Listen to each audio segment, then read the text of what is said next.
Magandang hapon po sa lahat. Luzon, Visayas, Mindanao ko sa kayong dako na mundo po tayo nagbabalik dito sa ating munting channel.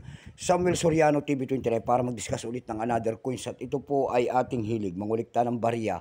Kaya tayo nandito isa tayong kolektor. Magandang hapon po sa lahat ng aking mga subscriber dyan. Thank you so much sa lahat ng aking mga subscriber kung saan kayong panig ng mundo po. Ayan. Maraming salamat din po sa nanonood doon sa aking FB page, Samuel Soriano po. Lahat po ng mga aking mga followers doon. Thank you so much. Baka pwede naman pakipalo ang aking FB page. Ayan po. Thank you po. Yun naman po hindi pa po nakapag-subscribe dito sa aking YouTube channel po. Anyayahan ko sana kayo at malaking tulong na po ang inyong gagawin tulad ng pagpindot ng ating subscribe button, like and share para ma-update ko kayo sa mga latest ko pang gagawin mga video po.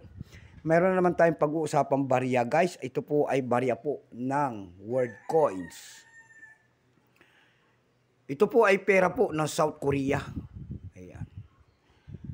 Para malaman natin ang kanyang presyo po. Ayan. Tunay na presyo po. Bago tayo magsimula sa ating talakayan, ayan, kilalanin mo muna natin siya para makita natin ang kanyang presyo. Issue po, South Korea, period, Republic, 1948, up to date po, type, standard circulation coins, years, 1983 hanggang 2019. Value nito, 101. Ayan.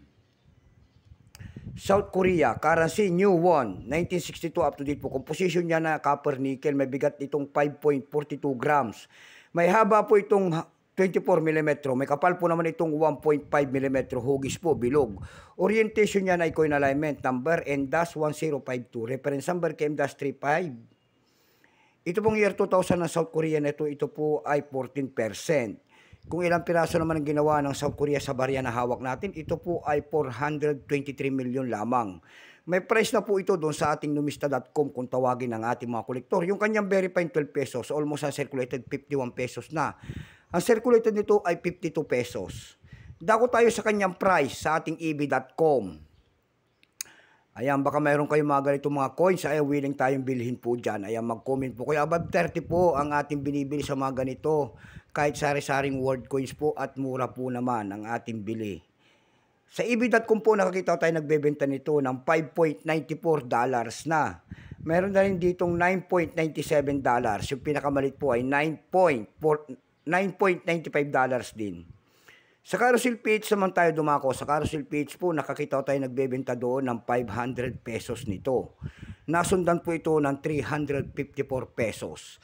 Ayan lamang po ang aking may babahagi sa kadna. So hanggang dito na lamang po Luzon, Visayas, Mindanao ko sa kayong dako ng mundo po. Keep safe po sa lahat and God bless.